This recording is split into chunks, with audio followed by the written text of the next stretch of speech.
Incastrato dalle immagini delle telecamere di videosorveglianza mentre tenta di violentare una 35enne di Portogruaro, poi le sferra un pugno. A Roma, la notte del 1° maggio. Eccolo, mentre cerca di agganciarla all'uscita di un ostello in zona Castro Pretorio, dove era alloggiata, e dopo averle rivolto dei volgari apprezzamenti allunga le mani molestandola pesantemente.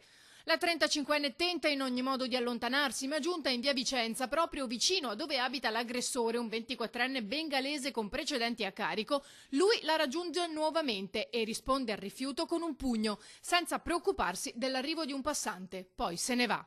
Dopo la denuncia presentata dalla ragazza, i carabinieri della stazione Roma-Macao hanno fatto scattare le indagini e in pochi giorni, grazie all'abbigliamento indossato dall'autore minuziosamente descritto dalla 35enne e immortalato dalle telecamere, è stato trovato.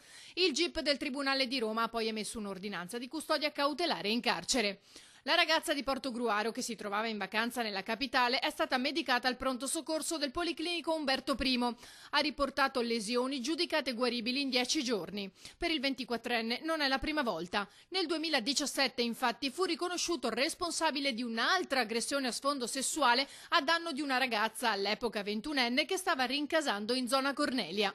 Anche in quel caso la vittima, intuite le sue cattive intenzioni, tentò di allontanarsi ma con scarsi risultati.